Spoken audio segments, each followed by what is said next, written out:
New tonight, the White House refusing to apologize for an age joke about John McCain dying. Here's the White House Deputy Press Secretary Raj Shah taking reporter questions today.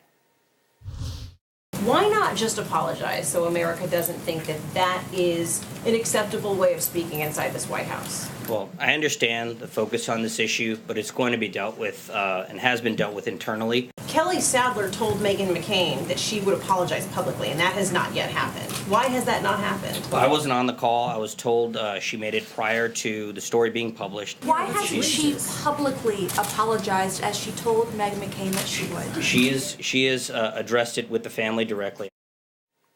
According to Shah, the issue you heard is being dealt with internally and with the family. Why not apologize, though? The number 2 Senate Republican, John Cornyn, said today, quote, "I think an apology is appropriate."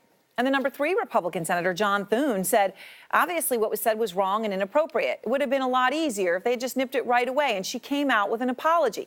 Thune adding later that it would, quote, have been nice if Trump himself had apologized for the remark, noting, I'm guessing he's probably beyond that at this point. Well, on that, Thune has a point, because if owning what your staff says and being responsible for it, admitting when you're wrong is what's required from a leader in this case, it sure does not seem like we are going to get it, because Trump's example is usually don't apologize, unless you have to, which in his case, of course, is pretty much never. The lawyers for the opponents said that if you would simply apologize for some of your rhetoric during the campaign, the whole case would go away. And I was wondering if you would I don't be think willing. it would, number one. And there's no reason to apologize. There's nothing to apologize for. When was the last time you actually apologized for something? Oh, wow. I do believe in apologizing if you're wrong. But if you're not wrong, I don't believe in apologizing. I held my line, and people wanted me to apologize, and we can't do that. Okay, out front tonight, Joan Walsh, national affairs correspondent for The Nation, and Jason Miller, former senior communications advisor for the Trump campaign.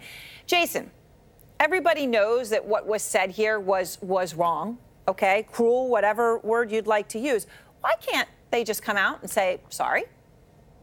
Well, Aaron, I agree with you on that point, that I think this could have been handled a lot better. And last Thursday, Kelly Sadler simply should have come forward and apologized. I think the White House could have announced that this was then being dealt with by HR or dealt with internally. I think this is probably then goes away. I think this probably wasn't even something that would have been discussed going into the weekend, and certainly not something that's discussed now. I do not think this is something that the president needs to go and apologize for. It's not something that he said. And I certainly don't think that it's really an issue that really should be continuing for 3 or 4 days later. But going back to the initial point, yeah, I mean, it's a comment that shouldn't have been. Look, that's why I brought up, you have the number 2 and number 3 Senate Republicans who are asking for the apology. I mean, just to make the point, Jason, right? It's not the media asking for it. It's not Democrats. You got top Republicans today.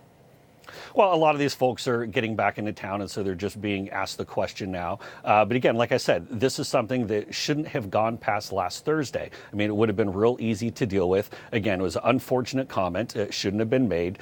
Deal with it with an apology. The White House can deal with it, whether it's HR, an administrative matter. They can, whatever their internal protocols are. But this is not something I think that warrants going 3 or 4 days down the road. And yet, I do think the president is absolutely spot on, though, when he put the tweet out a little while ago, saying that this was literally a traitorous type action to go and leak something like this out, though. That's really problematic. But first, Joan, isn't it true if the White House Jason said this could have all gone away with an apology? Yeah, it should have. It could have.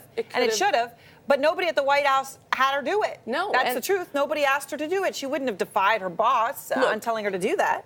A reason that this is still a story is we learned that Kelly Sadler apologized to Meghan McCain, that Meghan McCain asked that she do it publicly. Kelly Sadler said she would. She did not. That's one reason. That's right. The other thing we learned over the weekend, Aaron, is that Mercedes Schlapp, the acting communications head, let it be known that she stands with Kelly Sadler. And then people are finally doing what Jason is doing and acting as though the person who leaked this is the real problem rather than the person who said it. And I just want to say one thing about the president and leaks. First of all, that tweet was incoherent. It said this was all fake news, but then it didn't happen. But then there are leakers and they're traitors.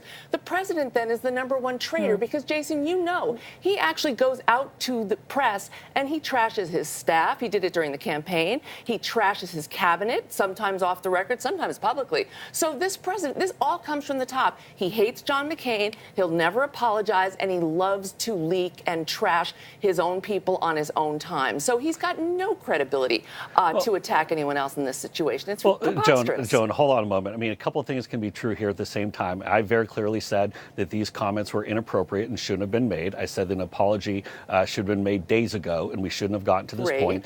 At the same time, I think the fact that these comments were leaked out of the White House, and then the fact that they had a meeting about this and that then leaked out, I think is very problematic for this White House. I think it probably discourages. I absolutely think it's traitorous because not only it is absolutely traitorous for someone to go and leak these things out, because not only does it pull the president into this, it pulls out the entire White House into this mess. When what should we be talking about today? Should we be talking about the embassy moving to Jerusalem? We should be talking about the fact that this morning Gallup put out the single highest set of poll numbers this president has had as an entire presidency. So clearly what the rest of the country, is seeing is completely different than this topic. So two things can be true at the same time, and I've been very clear with where I think on it. Yes, so let me read the tweet here that the president came out. This was his tweet.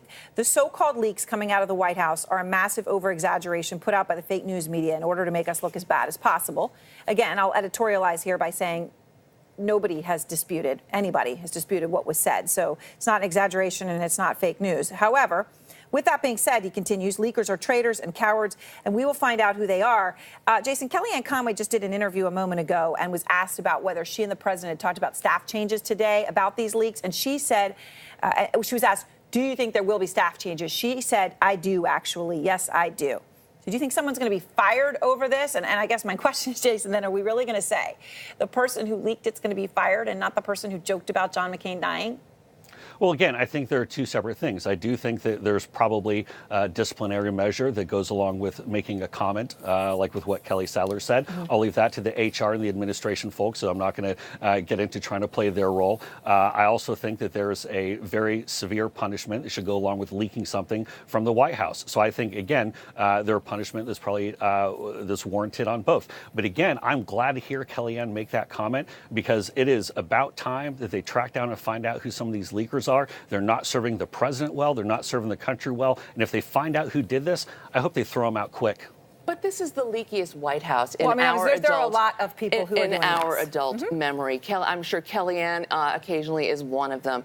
Jason, I mean, and there's a reason, and it starts at the top. It starts with the president's disrespect for his staff, for the truth. It then trickles down to a dysfunctional White House where everybody is at each other's throats and happy to leak and happy to backbite and backstab. So this is more than just some errant staffer who spoke out of turn about a joke or whatever you want to call it in a staff meeting. This is systemic. Well, and and that's why I think that they should have said something about it last Thursday, because I don't think that the rest of the folks in the White House would have made a comment like that. And I think that's why it would have been better if they took quick action on Thursday. And again, Joan, we're going to agree to disagree on our opinions on the president. But I notice you're not pushing back on all the accomplishments and the things that we should be talking about, the great things that President Trump is doing, because he's on a roll. I think he's doing great things right now. Palestinians who died, who were shot today. Well, then you know what? Then tell Hamas and tell Iran to quit sending them out there. I did thank you both.